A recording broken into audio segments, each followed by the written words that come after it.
ಮಲಪ್ರಭೆ ಮಡಿಲು ಸುದ್ದಿವಾಹಿನಿಯ ಸರ್ವ ವೀಕ್ಷಕರಿಗೆ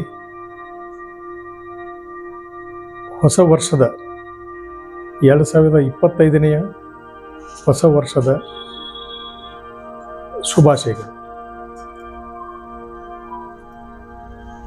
ಈಗ 2025ರಿಂದ 2026ರ ಕೊನೆಯವರೆಗೆ ಕೇಂದ್ರ ಸರ್ಕಾರ ಡಿಜಿಟಲ್ ಜನಗಣತಿಯನ್ನು ಮಾಡಲು ಎಲ್ಲ ಸಿದ್ಧತೆಯನ್ನು ಮಾಡಿಕೊಂಡಿದೆ. ಈ ಒಂದು ಡಿಜಿಟಲ್ ಜನಗಣತಿಯ ಉದ್ದೇಶಗಳೇನೆಂದರೆ, ರಾಷ್ಟ್ರೀಯ ಆಹಾರ ಭದ್ರತಾ ಕಾಯ್ದೆಯಡಿಯಲ್ಲಿ ಸಂಪನ್ಮೂಲಗಳ ಹಂಚಿಕೆ ಆಗಬೇಕು, ರಾಷ್ಟ್ರೀಯ ಸಾಮಾಜಿಕ ನೆರವು ಕಾರ್ಯಕ್ರಮಗಳಲ್ಲಿ ಮತ್ತು ಇತರ ವಿಂಗಡಣೆಯ ಸರ್ಕಾರಿ ಯೋಜನೆಗಳಿಗೆ ಮತ್ತು 2026ರ ಲೋಕಸಭಾ ಕ್ಷೇತ್ರದ ಪುನರ್ವಿಂಗಡಣೆ, ಇದಕ್ಕೆ ಜನಸಂಖ್ಯೆ ಮತ್ತು ಸಾಮಾಜಿಕ ಸಮೀಕ್ಷೆ ಬಹಳ ಮುಖ್ಯವಾದದ್ದು. ಇದೆಲ್ಲ ಕಾರಣಗಳಿಂದ ಜನಗಣತಿಯ ಅವಶ್ಯಕತೆ ಬಹಳ ಇದೆ. ಸುಮಾರು ಜನಗಣತಿ ಆಗದೆ 44 ರಾಷ್ಟ್ರಗಳು ಹಾಗೆ ಮುಂದುವರಿಕೊಂಡು ಬಂದಿದ್ದಾವೆ. ಅದರ ಪೈಕಿ ಭಾರತವು ಸಹಿತ ಒಂದು. 2021ರಲ್ಲಿ ಜನಗಣತಿ ಆಗಬೇಕಾಗಿತ್ತು. 24ರ ಕೊನೆ ಮುಗಿದಿದ್ರೂ ಸಹಿತ, ಅಂದರೆ 25ರ ಪ್ರಾರಂಭೋತ್ಸವಕ್ಕೂ ಸಹಿತ ಇದುವರೆಗೆ ಚಾಲನೆ ದೊರೆತಿಲ್ಲ. ಚಾಲನೆಯನ್ನು ಮಾಡಿಕೊಳ್ಳುವಂಥ ಒಂದು ಸ್ಥಿತಿಗತಿಯಲ್ಲಿ ಈ ಸಲ ಜನಗಣತಿಯನ್ನು ಮೊಬೈಲ್ ಬಳಕೆಯ ಮೂಲಕ, ಸಾಮಾಜಿಕ ಜಾಲತಾಣದ ಮೂಲಕ ಅದನ್ನು ನಿಖರವಾಗಿ ಮಾಡಬೇಕು ಅಂತಕ್ಕಂಥ ಸಿದ್ಧತೆಯನ್ನು ಕೇಂದ್ರ ಸರ್ಕಾರ ಮಾಡಿಕೊಂಡಿರುವ ಬಗ್ಗೆ ಎಲ್ಲೆಡೆ ವರದಿಗಳಾಗಿವೆ. ಈ ಒಂದು ಜನಗಣತಿಯಿಂದ ಈ ಸಲ ಭಾರತ ಜಗತ್ತಿನಲ್ಲಿ ಅತ್ಯಂತ ಜನಸಂಖ್ಯೆಯುಳ್ಳಂಥ ರಾಷ್ಟ್ರದ ಒಂದು ಪಟ್ಟಿಯಲ್ಲಿ ಸೇರುವುದು ನಿಸ್ಸಂದೇಹ. ಇಂಥ ಒಂದು ಸ್ಥಿತಿಯಲ್ಲಿ ಬೇರೆ ರಾಷ್ಟ್ರಗಳಲ್ಲಿ ಜನಗಣತಿ ಮಾಡಲಿಕ್ಕೆ ಅಲ್ಲಿ ಆಧಾರ್ ಕಾರ್ಡ್ಗಳಿಲ್ಲ. ಆದರೆ ಇದೀಗ ತಾನೇ ಮನಮೋಹನ್ ಸಿಂಗ್ ಅವರು ದಿವಂಗತರಾದ್ರಲ್ಲ, ಅವ್ರನ್ನ ಸ್ಮರಣೆ ಮಾಡಿಕೊಳ್ಬೇಕಾಗುತ್ತೆ. ಅವ್ರು ಮಾಡಿದಂಥ ಸಾಕಷ್ಟು ಕೆಲಸಗಳಲ್ಲಿ ಅದು ಒಂದು ಸೈಂಟಿಫಿಕ್, ಅಂದರೆ ವೈಜ್ಞಾನಿಕವಾದಂಥ ಒಂದು ಕಾರ್ಯಕ್ರಮ ಯೋಜನೆಗಳಲ್ಲಿ ಈ ಇದರದ್ದು ಆಧಾರ್ ಕಾರ್ಡವನ್ನು ಪ್ರತಿ ವ್ಯಕ್ತಿಗೂ ತಂದು ಕೊಟ್ಟಿರ್ತಕ್ಕಂಥದ್ದು ಬಹಳ ಒಂದು ಸೂಕ್ತವಾದಂಥದ್ದು, ಸ್ವಾಗತಾರ್ಹವಾದಂಥದ್ದು. ಇದು 2006 ಮತ್ತು 2007ರಲ್ಲಿ ಈ ಆಧಾರ್ ಕಾರ್ಡಿಗೆ ಚಾಲನೆ ಸಿಕ್ಕಿತು. ಆಗಿನ ಟೈಮ್ನಲ್ಲಿ ನಂದನ್ ನಿಲೇಕಣಿ ಅಂತಕ್ಕಂಥವ್ರಿಗೆ ಇದರ ಜವಾಬ್ದಾರಿಯನ್ನು ಕೊಡೋದಲ್ಲದೆ ಸಚಿವ ಸಂಪುಟದಲ್ಲಿಯೂ ಸ್ಥಾನಮಾನವನ್ನು ಕೊಟ್ಟು ಇದೇ ಕೆಲಸವನ್ನು ಮಾಡಲಿಕ್ಕೆ ಹಚ್ಚಿ, ಆಗಿನ ಸಮಯದಲ್ಲಿ 4,000 ಕೋಟಿ ರೂಪಾಯಿಗಳನ್ನು ಈ ಒಂದು ಆಧಾರ್ ಕಾರ್ಡ್ಗಳ ನಿರ್ಮಾಣಕ್ಕೆ ಕೇಂದ್ರ ಸರ್ಕಾರ ಖರ್ಚು ಮಾಡಿತ್ತು.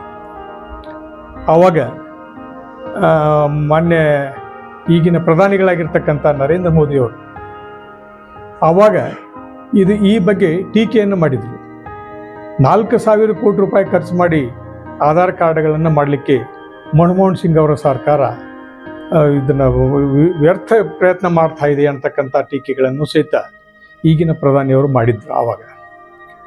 ತದನಂತರದಲ್ಲಿ ಅವರೇ ಬಂದ ನಂತರ ಇವರು ಮಾಡಿರ್ತಕ್ಕಂಥ ಆಧಾರ್ ಕಾರ್ಡ್ಗಳ ಮೂಲಕವೇ ಇಡೀ ದೇಶದ ಒಂದು ಸಂಪನ್ಮೂಲಗಳನ್ನು, ಸಾಮಾಜಿಕ ಯೋಜನೆಗಳನ್ನು ಹಂಚಿಕೆ ಮಾಡ್ತಕ್ಕಂಥದ್ದಾಗಲಿ, ಪ್ರತಿ ವ್ಯಕ್ತಿಯನ್ನು ಪ್ರತ್ಯೇಕವಾಗಿ ಗುರುತಿಸ್ತಕ್ಕಂಥ ಒಂದು ವ್ಯವಸ್ಥೆಯನ್ನಾಗಲಿ ಇವರು ಮುಂದುವರಿಸಿಕೊಂಡು ಹೋದರು.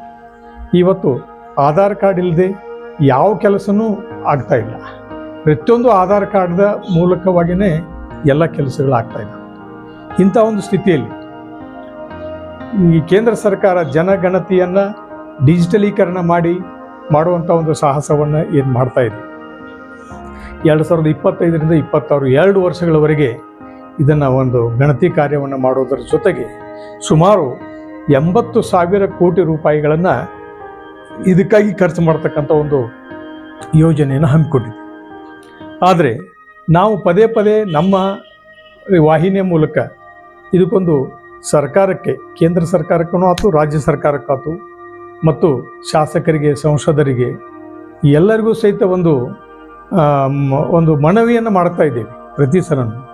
ಏನಂತಂದರೆ, ಜನಗಣತಿಯನ್ನು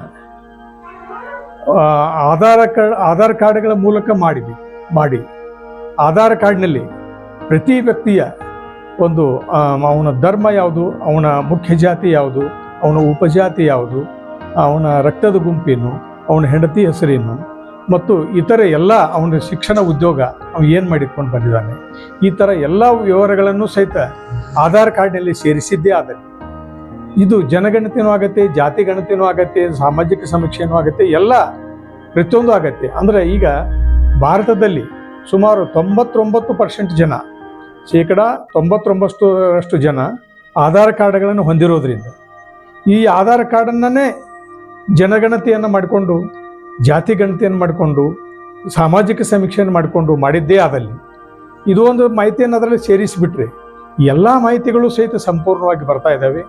ಇದರ ಮೂಲಕ ಈ ಮುಂದಿನ ದಿನಮಾನಗಳಲ್ಲಿ, ಅಂದರೆ ಪ್ರತಿ 10 ವರ್ಷಕ್ಕೊಮ್ಮೆನೂ ಮಾಡಬೇಕಾದ ಅಗತ್ಯನೇ ಇಲ್ಲ. ಯಾಕಂದ್ರೆ ಯಾರು ಹೊಸದಾಗಿ ಆಧಾರ್ ಕಾರ್ಡ್ಗಳನ್ನು ಮಾಡ್ಕೋತಾರೋ ಅವರು ಸೇರ್ಪಡೆ ಆಗ್ತಾರೆ, ಯಾರು ಮೈತಾಗ್ತಾರೋ ಅವರು ಕಡಿಮೆ ಆಗ್ತಾ ಹೋಗ್ತಾರೆ. ಅದಕ್ಕೆ ಇದರ ಬಗ್ಗೆ ಒಂದು ಸಲ ಸರ್ಕಾರ ಮನಸ್ಸು ಮಾಡಿ ಆಧಾರ್ ಕಾರ್ಡ್ಗಳ ಮೂಲಕವೇ ಜನಗಣತಿಯನ್ನು ಡಿಜಿಟಲೀಕರಣವನ್ನು ಮಾಡಬೇಕಾದಂಥ ಒಂದು ಕೆಲಸವನ್ನು ಮಾಡಬೇಕು. ಜೊತೆಗೆ ಈ ಆಧಾರ್ ಕಾರ್ಡಿಗೆ ಲಿಂಕ್ ಮಾಡಿಕೊಳ್ಳಿಕ್ಕೆ ಜನಸಾಮಾನ್ಯರಿಗೇನೆ ಜವಾಬ್ದಾರಿ ಕೊಡಬೇಕಷ್ಟೆ. ಇದಕ್ಕೆ ಸರ್ಕಾರ ಸಹಕಾರ ಕೊಡಬೇಕು. ಈಗ ನಮ್ಮ ಪ್ಯಾನ್ ಕಾರ್ಡ್ಗಳನ್ನು ಆಧಾರ್ ಕಾರ್ಡಿಗೆ ಲಿಂಕ್ ಮಾಡುವಂಥ ಕೆಲಸವನ್ನು ಜನರಿಗೆ ವಹಿಸ್ಕೊಟ್ಟಿದ್ರಲ್ಲ, ಅದರಲ್ಲಿ ಸಹಿತ ಕರ್ನಾಟಕದಲ್ಲಿ ಕಂದಾಯ ಸಚಿವರಾದಂಥ ಕೃಷ್ಣ ಬೈರೇಗೌಡರು ಎಲ್ಲ ವ್ಯವಹಾರಗಳನ್ನು, ಕಂದಾಯ ಇಲಾಖೆ ಸಂಪೂರ್ಣವಾದಂಥ ವ್ಯವಹಾರಗಳನ್ನು, ಆಸ್ತಿ ವಿವರಗಳನ್ನು ಎಲ್ಲವನ್ನೂ ಸಹಿತ ಆಧಾರ್ ಕಾರ್ಡಿಗೆ ಲಿಂಕ್ ಮಾಡುವಂಥ ಒಂದು ಕೆಲಸವನ್ನು ಕರ್ನಾಟಕದಲ್ಲಿ ಮಾಡಿದ್ದಾರೆ.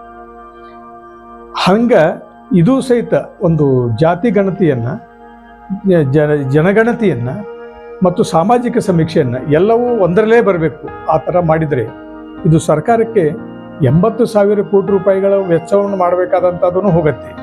2 ವರ್ಷ ಇದಕ್ಕೆ ಕಾಲ ಹೋಗಬೇಕಾಗಿಲ್ಲ. ಬರೀ 3 ತಿಂಗಳಲ್ಲಿ ಇಡೀ ದೇಶದ ಜನಗಣತಿ ಆಗಿ ಹೋಗಿಬಿಡ್ತೈತೆ, ಡಿಜಿಟಲೀಕರಣ ಆಗಿಬಿಡ್ತೈತೆ. ಅದಕ್ಕೆ ಸರ್ಕಾರ ಅನ್ನುವಂಥದ್ದು ಅದಕ್ಕೆ ಸಹಕಾರ ಕೊಟ್ಟು ಒತ್ತು ಕೊಟ್ಟದ್ದನ ಆದರೆ ಇಮಿಡಿಯೇಟಾಗಿ ಒಂದು 3 ತಿಂಗಳು 6 ತಿಂಗಳಲ್ಲಿ ಕನಿಷ್ಠ ಇದ್ರದ್ದು ವ್ಯವಹಾರ ಮುಗಿದು ಹೋಗುತ್ತೆ. ಅದಕ್ಕಾಗಿ ಮತ್ತೊಂದು ಸಲ ಸರ್ಕಾರ ಸುಮ್ಮನೆ ದುಂದು ವೆಚ್ಚ ಮಾಡಿ ಮತ್ತೊಂದು ಸಲ ಗಣತಿಯನ್ನು ಮಾಡಿ ತಮ್ಮ ಸಮಯವನ್ನು ವ್ಯರ್ಥ ಮಾಡ್ಕೊಳ್ಳೋದಕ್ಕಿಂತಲೂ ಇರುವಂಥ ಒಂದು ವ್ಯವಸ್ಥೆಯನ್ನು, ಇರುವಂಥ ಒಂದು ಆಧಾರ್ ಕಾರ್ಡಿನ ವ್ಯವಸ್ಥೆಯನ್ನು ಇದಕ್ಕೂ ಸಹಿತ ಬಳಕೆ ಮಾಡಿಕೊಂಡ್ರೆ, ಅದರಲ್ಲೂ ಸಹಿತ ನಮೂದಾಗಿಬಿಟ್ರೆ ಅವನ ಧರ್ಮ, ಜಾತಿ, ಉಪಜಾತಿ, ಶಿಕ್ಷಣ, ಉದ್ಯೋಗ ಎಲ್ಲ ಸಹಿತ ಬಂದುಬಿಟ್ರೆ ಎಷ್ಟು ಅನುಕೂಲ ಆಗುತ್ತೆ. ಅವ್ನ ರಕ್ತದ ಗುಂಪನ್ನು ಸಹಿತ ಅದರಲ್ಲಿ ಸೇರಿಸ್ಕೊಳ್ಬೋದು. ಅದೇ ವ್ಯಕ್ತಿಯನ್ನ ಅಂತೇಳಿ ಪರ್ಟಿಕ್ಯುಲರಾಗಿ ಮತ್ತೊಂದು ಅನುಕೂಲ ಆಗುತ್ತೆ ಅವ್ರನ್ನ ಗುರುತಿಸೋದಕ್ಕೆ. ಅದಕ್ಕಾಗಿ ಈ ಒಂದು 25-26ರಲ್ಲಿ ಕೇಂದ್ರ ಸರ್ಕಾರ ಮಾಡಬೇಕು ಅಂತ ನಿರ್ಧರಿಸಿರ್ತಕ್ಕಂಥ ಈ ಜನಗಣತಿಯನ್ನು ಆಧಾರ್ ಕಾರ್ಡ್ಗಳ ಮೂಲಕ ಅದನ್ನು ಸೇರಿಸುವಂಥ ಕೆಲಸ ಆಗಬೇಕು. ಅದಕ್ಕಾಗಿ ನಾನು ಭಾರತದಲ್ಲಿರ್ತಕ್ಕಂಥ ಎಲ್ಲ ಶಾಸಕ ಸಂಸದರನ್ನು ಈ ಬಗ್ಗೆ ವಿನಂತಿಸ್ಕೊಳ್ತೇನೆ. ನೀವು ಸಹಿತ ಇದರ ಬಗ್ಗೆ ಅಭ್ಯಾಸ ಮಾಡಿ ಮಾನ್ಯ ಪ್ರಧಾನಿಗಳಾಗಿರ್ತಕ್ಕಂಥ ಮೋದಿಯವರಿಗೆ ಮತ್ತು ಗೃಹ ಇಲಾಖೆಯ ಅಮಿತ್ ಶಾ ಅವರಿಗೂ ಸಹಿತ ಇದರ ಬಗ್ಗೆ ಮನದಟ್ಟನ್ನು ಮಾಡಿಕೊಟ್ಟು ಇದರಿಂದ ದುಡ್ಡನ್ನು ಉಳಿತೈತಿ, ಸಮಯನೂ ಉಳಿತೈತಿ, ನಿರ್ದಿಷ್ಟವಾದಂಥ ಆಧಾರನೂ ಸಹಿತ ಪ್ರತಿ ವ್ಯಕ್ತಿಗೂ ಸಿಗ್ತಾ ಹೋಗ್ತೈತಿ.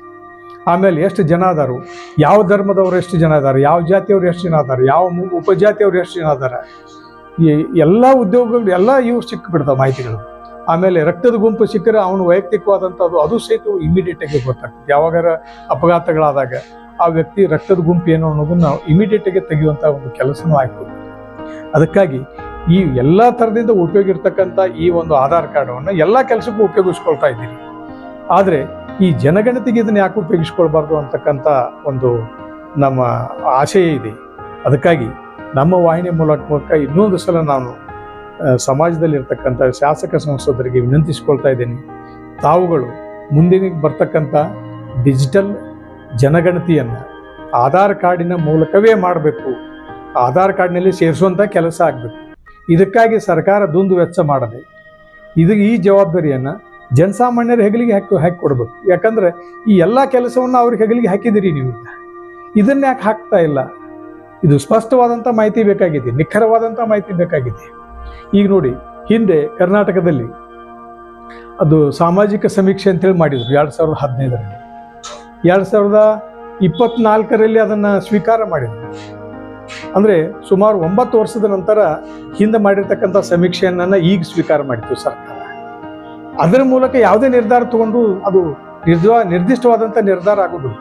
ಅದಕ್ಕೆ ನಿಖರವಾದಂಥ ಮಾಹಿತಿ ಬೇಕಾಗ್ತೈತಲ್ಲ, ಈ ಮಾಹಿತಿಯನ್ನು ಆಧಾರ್ ಕಾರ್ಡ್ಗಳ ಮೂಲಕ ಮಾಡಬೇಕು ಅಂಥೇಳಿ ನಾನು ರಾಜ್ಯ ಸರ್ಕಾರವನ್ನು ಸಹಿತ ವಿನಂತಿಸ್ಕೊಳ್ತಾ ಇದ್ದೀನಿ.